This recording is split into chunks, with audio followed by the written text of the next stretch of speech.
Willie Najar. How are you, my friend? Awesome, brother. Honor and a privilege to be here with you, my friend. Oh my goodness, man. I've been looking forward to this all day. I really appreciate you taking the time to talk to me and the audience. And I just wanted to start out and give you a moment to introduce yourself and tell us a little bit about who Willie is. Well, Willie's just a hustler, man, through and through from a lot of different aspects, man. I've got my fingers into anything I can that's prosperous and positive, in a lot of different ways, man, whether it's financial or for the community or my music stuff, man, and just trying to help and teach as much as I can, honestly. Oh, nice, nice, nice. And that's, how we connected this week was, I saw a post that you sent out to everybody just highlighting what you were doing in the real estate space. And I want to get into that. But where are you located right now? Where were you born and raised at, Willie? Well, that's kind of a crazy story, man. West Texas and Southeast New Mexico, my stomping grounds all through it, man. I was born in Lubbock, Texas. Mm-hmm. Spent a lot of years in Carlsbad, Mm-hmm. running the streets out there through all them little cities, within 2-3 hours of everywhere, man. So I've kind of made my name that way, in a lot of ways. And as I transferred, I was able to kind of go more to a business aspect of it and kind of keep those ties, man. But that's where I'm located, and that's where I've spent most of my time, brother. Is Southeast New Mexico and West Texas out here. Right, all right. Texas is in the house, is in the building. Already. Yes, sir. And tell me, what's that hat right there that you wear, that you're rocking? What is that? That's my new flag, boy. Since I've left the streets, man, this is my flag now because it's basically the bunnies, man, the peace sign, the Pace Morby sub two community. It's kind of my way to advertise who I am in a simple way. More and more people know who we are as far as the community itself, helping people. That's really what it stands for, man. And just letting people know that I'm willing and I'm out here doing what I got to do to help and grind and try to make these deals in real estate happen, man. It's real Yes, estate flag. sir. Yes, sir. The peace sign, the sub two community is in effect. And I can attest to you um, reaching out and definitely being a person that's willing to help other people. And I commend you for that. And I also, too, when we were doing our one-on-one, you were showing me your skills, on a piece of software, and just tell the people a little bit about your DTA strategy. Awesome, man. Well, DTA stands for direct to agent. There's a lot of different ways to go around real estate. Leads. Without leads, you don't have a business, right? The way I go about leads is calling agents. Reach out to them directly. I use a software called Privy. Gives me a lot of awesome data and access. It lets my job be a lot more simpler.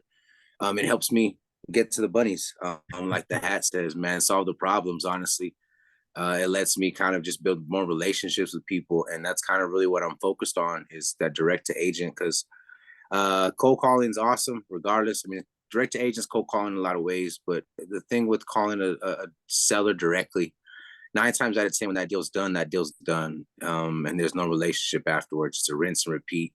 And the whole reason I got into real estate wasn't just for the money, it was because I don't know how to punch a clock for very long. And to me, that rinse and repeat thing is exactly that. And I want to be able to build relationships and network.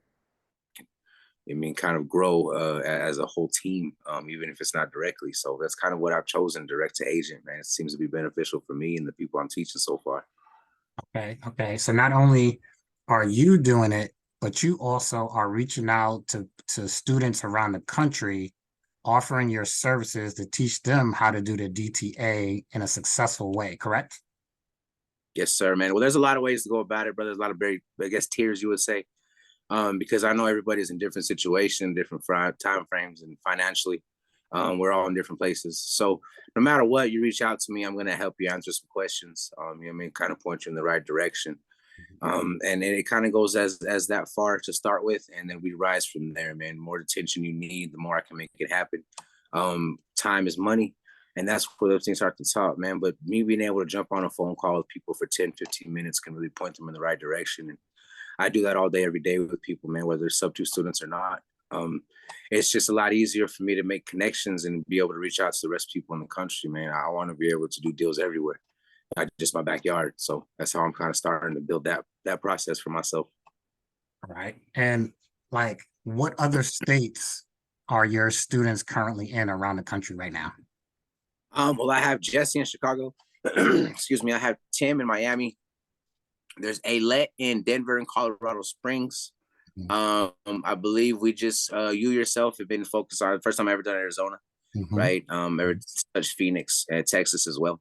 There's Tania has been focused on Nevada, and she's in North Carolina herself. Carrie is going to be focusing on South Carolina. She's still got her first couple lessons in, man, but that's kind of what I can think of off the top of my head right now. No, that's nice, bro. Your group is thick, man. Around the country, they thick, bro. We try, man. Yes, You got to help sir. every we can, man. Yes, sir. You're definitely doing that. And um, tell me, share a little bit about how, once you find something in your software, Privy, how does that interaction with that initial interaction with the agent goes? Can you just tell us how that flows? I'm just getting on the phone trying to make friends, honestly, the first start with. Most people are YouTube warriors, and I was too for a very long time and still am in most aspects, man, honestly. So I got nothing against YouTube, don't get me wrong. But the thing about that is that when we're all doing the same exact thing, we start to sound robotic to our sellers, to our agents. So honestly, my conversation just really is more of a rapport builder. I want to find out what's going on with this agent, with that property. I make it a point to let them know that I'm thankful for their time. I make it a point to let them know that I'm going to respect their time, and I want to make an offer that's respectful for both sides. It makes sense for everybody.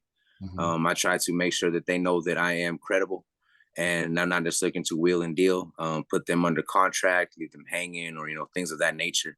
Again, reputation is everything, and although there's, real estate in every market, in every city, all across the country, it's actually a small network. It's a small group of people when you really start to grow, right? So if you got to take care of yourself and your reputation, and that's really what I'm doing differently as far as that goes. That initial call.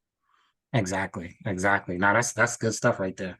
Now, could you tell us about a deal that you completed working through an agent, or something that you're working on now that you almost have coming across the finish line?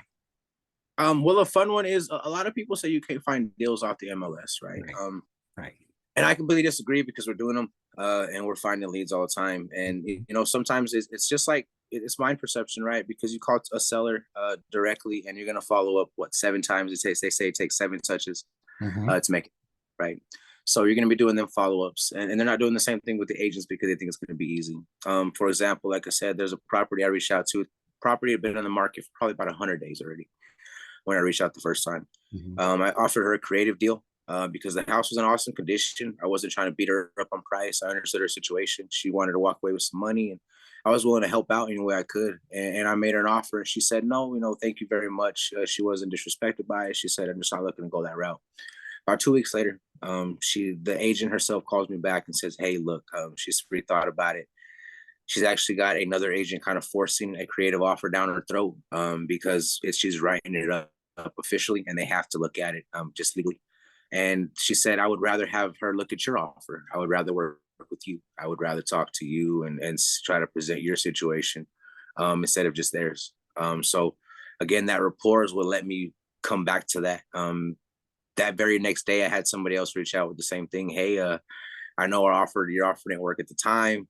Things have kind of changed. They're getting tight. Time limit's getting a little slim, and we need to move on this. And she was willing to walk away with no money at all, and let us kind of hopefully take over that mortgage strictly sub 2. So she's not taking an initial. She's taking initial loss right away, but the initial strategy she had wanted to go with before us was going to make her cost about maybe $1,500 to $2,000 a month out of her own pocket. Trying to make a difference between what the actual mortgage was and what this seller was offering. She was such in a bad hole. She was willing to eat it every month, and the amounts of probably about $200 to $4,000 at the end of the day before it was ballooned. So what we told her was, hey, look, you take the small hit up front. We'll take over that mortgage. That mortgage is not going to make us any kind of cash flow and rents. But we can do something else with it, right? We can make something happen as far as, make it exchange fairly taxes or something. And those are a couple just in the past couple of weeks, man, of just reaching out, following up, and not being rude, and just making sure you explain yourself properly when you get on that first phone call, because it can make the difference. Oh man, I love that, Willie. I love that. your empathy, your compassion, your ability to think creatively, to help out a seller that was in a jammed up situation, and building the rapport with the agent as well. Like you did all that in this one specific deal, and I'm pretty sure you do it on all your deals. But like for you to just describe that like that, bro, I give you much love for that. I appreciate you doing that. You know what I mean? I thank you so much, man. And just you pointing that out the way that was exactly, it shows to them on the initial conversation that I actually care. When I can pick up the phone on a random day 2 weeks later and remember exactly what we talked about. They're not just another number or another offer or just a nameless house to me. And I do believe that has a lot to do with why these agents want to work with me more. And they're reaching back out to me because at the end of the day, they have a reputation to uphold and they want to make deals simple and fast and convenient for everybody. So a lot of them are willing to kind of take initial commission losses or stretch things out or really help you work the seller itself because they understand you're trying to help and not hurt, right? And the only way you can do that is to build a relationship because nobody's going to trust you unless you give them a reason to. Right. Facts. Facts. Facts. Now, you didn't just wake up one day and was like, I want to be, a real estate investor. So I want to know little Willie, like when little Willie was born and was growing up in elementary school, middle school, high school, what did you want to be when you grew up? Honestly, it changed a lot, man. And somewhere along like middle school, I stopped even thinking about the future. I didn't honestly think I was gonna make it past 25, or I didn't think I was gonna be. I was down the Scarface route, man, or I was gonna be dead. That was just at that point. I didn't care about anything. And my boys and the little family I had in the streets and the ones that accepted me, that were loyal to me, fed me, are all I cared about. And it wasn't gonna get me very far, but I wanted to be a marine biologist. I thought about being a lawyer because I love to talk. A musician, something I always chased, and it's actually how I found real estate. But doctor, like I was intelligent, man, and I was gifted with the mind. God blessed me with that, and I was able to learn very fast. And I love to learn, and I hate routine. I love to adapt. I love pressure. I like. When things go chaotic, like I love the Joker, not Batman. Like different. Right. And it's not for the violence part of it, it's just the chaos, it's the freedom of it. And that's what I've enjoyed. And that's kind of how that started, man. And like I said, the streets kind of didn't take me over. It was my survival. It was how I was able to feed the family, feed myself, build a reputation and name. My background and my own family itself, my pops was a kind of a street legend where I came from. So believe it or not, I went by Andrew for most of my years because my name is actually Andrew, Willie Andrew Najar. My pops is Willie Mata. My mom's was Nahar, and she wanted Andrew. They split the difference, so it turned me into real Mexican four names. And I grew up with Andrew because my mom couldn't stand my pops for one. I looked just like him, so I was getting that backlash, and I didn't like it. And I didn't want to ride his coattails. He wasn't there for me, and I wasn't gonna be that. I wanted to be my own man, even as a little kid. So I fought and struggled, and I've done everything under the sun. You mentioned real estate actually came from an accident. I was facing a distribution charge at the time. I tell everybody, every dope boy wants to be a rapper. Every rapper wants to be a dope boy. Right. And I was facing real charges. Yeah, when you don't, I didn't believe that I could at that point ever be a lawyer or a doctor again. Or those dreams were kind of gone from me. I got kicked out of high school my first 4 years. I spent 5 years in high school, but I actually completed all my credits in 1 year. Wow. Right. So I pretty much finished high school in 1 year because I never made it past the second semester.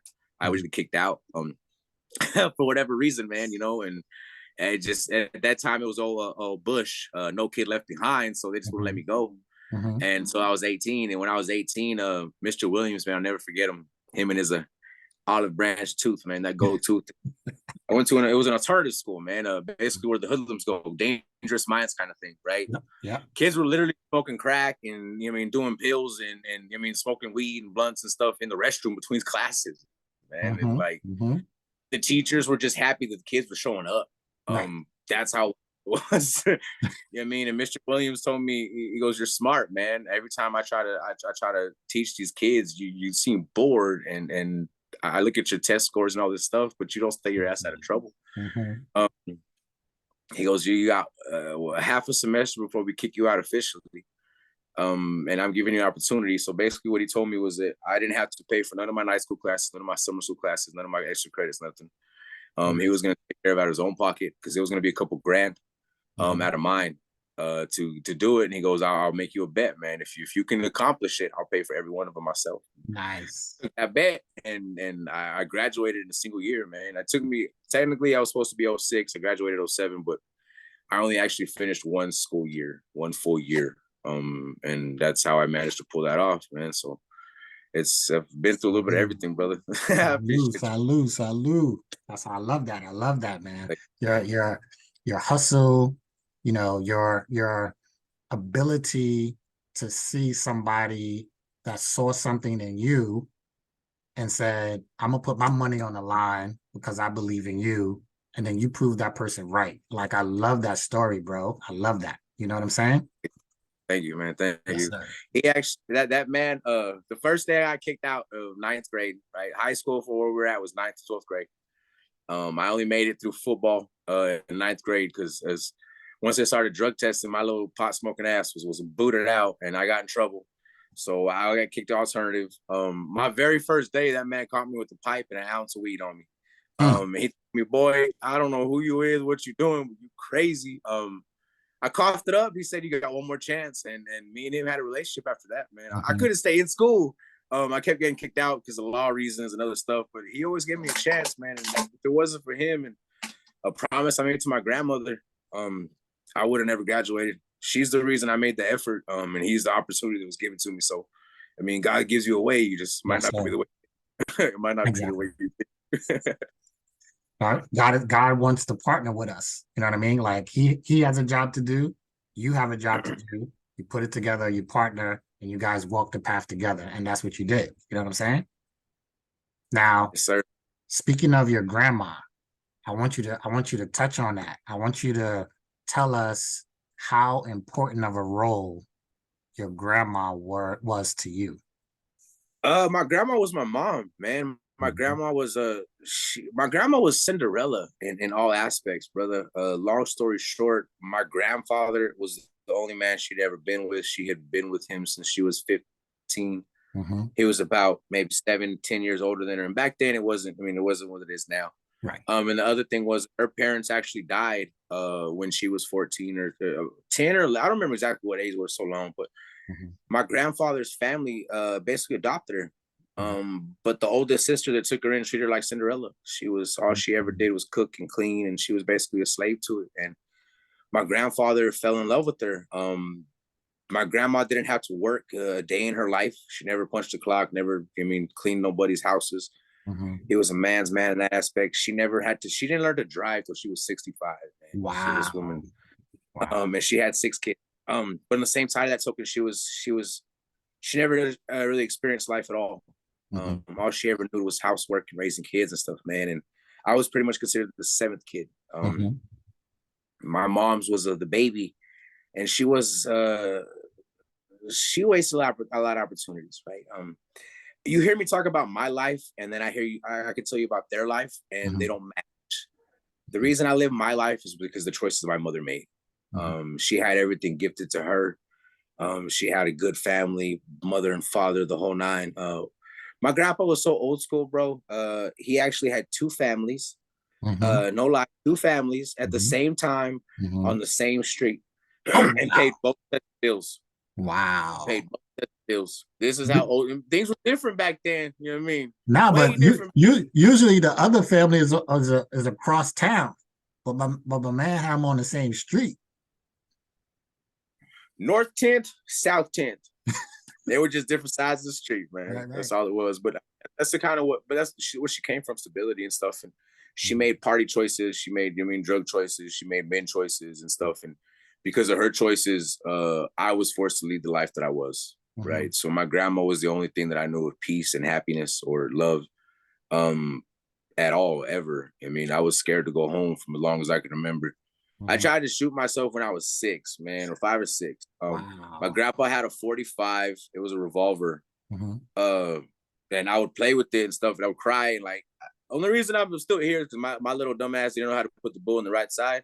So when I put it in, I pulled it. It went the opposite way. It should have went this way, and it did, but I put it over here, so it went down the other way. Mhm. And that's pretty much the only reason that I'm still around. So I mean, that kind of gives you an idea what kind of depression and like pain I felt as a kid. Mhm. And what I was used to. I mean, my earliest memories of my pops hitting my mom's in the front yard. Mhm. I walked up to her, and as a little kid, I thought she got spanked. Right? It's just Mhm. Mhm. my perception of a child. I mean, how young I was of it. Mhm. I saw my father hit my mom, and I thought she was in trouble, like she did something bad. I mean, Mhm. and I asked what she did wrong, and she hit me. Mhm. Yeah, yeah, yeah, yeah, Right?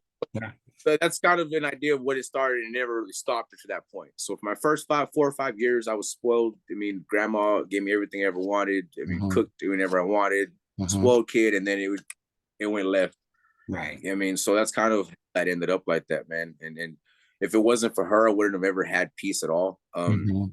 She was my savior in so many ways. She taught me, only woman I respected. I mean, forgive me now, guys, but I was a FTW kind of. I would write it all over everything. Every woman was a bitch. I didn't give a shit. Like I was a ruthless, ruthless dude.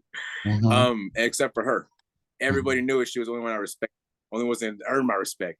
Mhm. She actually she died on my 17th birthday. Wow. Um, Wow. yeah, she's tied to me forever for a lot of reasons, man. And she's always a reminder. I'm here because of her every year. Oh man. Thank God, man, for your grandma. She was your angel, your guardian angel. I'm glad you had that touch of heaven while she was here on earth.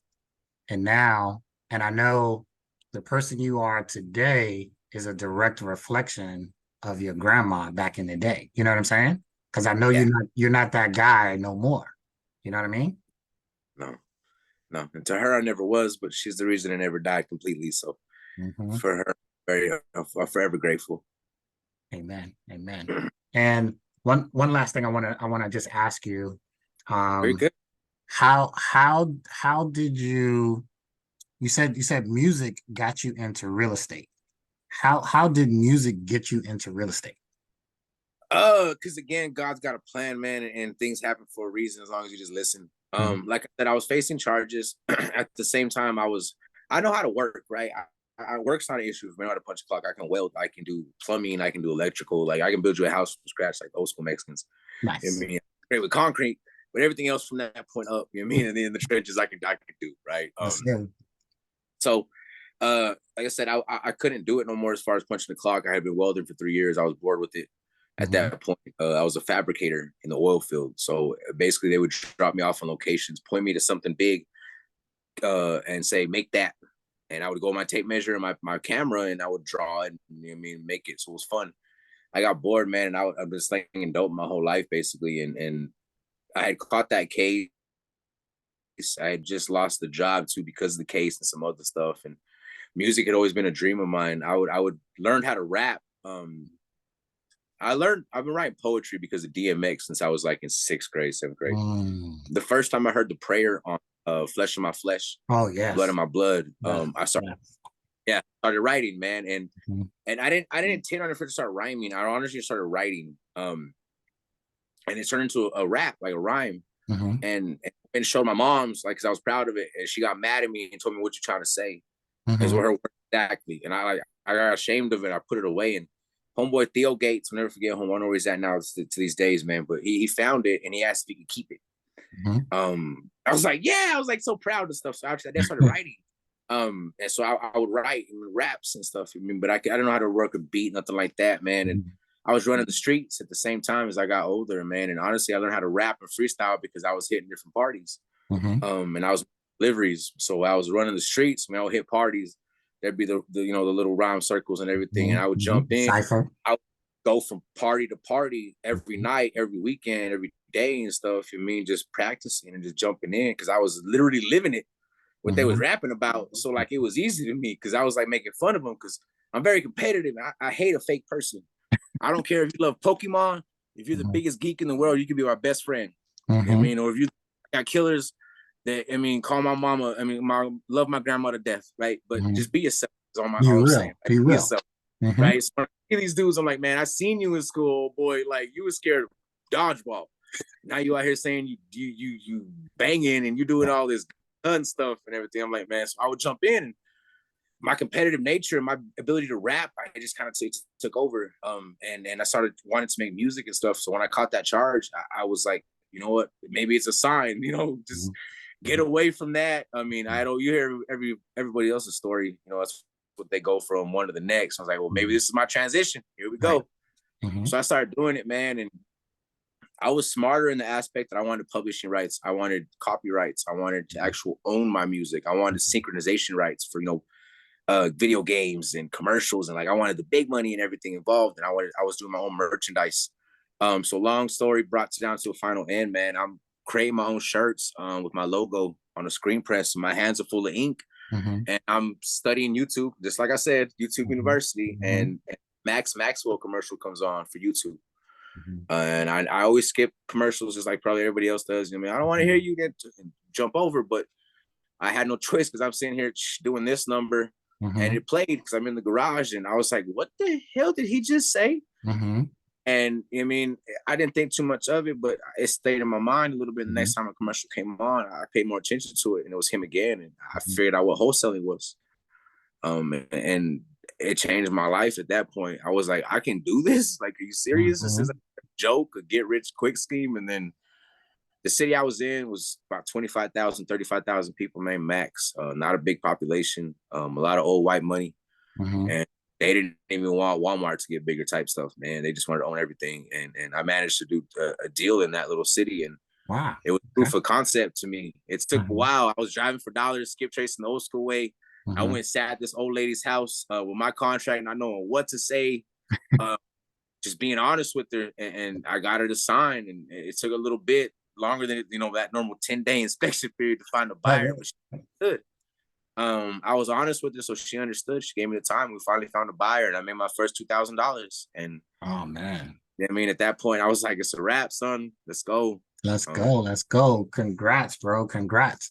Well, I really appreciate you, Willie, for just bearing your soul to me and to the people. You're a beautiful human being, man. I love you, bro. I thank you so much. Let us know how somebody can contact you if they want to like work with you and do some deals with you. How can they contact you? That name right there, man, right over here, Willie Najar, anywhere, social media, Drutzu, DRUTZU. You can find me anywhere and everywhere. It's a beautiful thing, man. The internet's gorgeous. I'm not hard to find. Facebook, Instagram, it's all the same stuff. YouTube. So reach out, man. I give out my number, but I heard Pace did that one time and he regretted it, so we ain't gonna do that yet. No. They're gonna hit you up on social media, bro. But thank you so much, Willie Najar. I love you, bro. God bless you, and Thank you, man. all the success in the world to you. Okay. Hey, you too, man. We're gonna get some money, man. Love you, Yes, bro. sir. Let's get that. You take care. You be safe. Yes, sir. All right.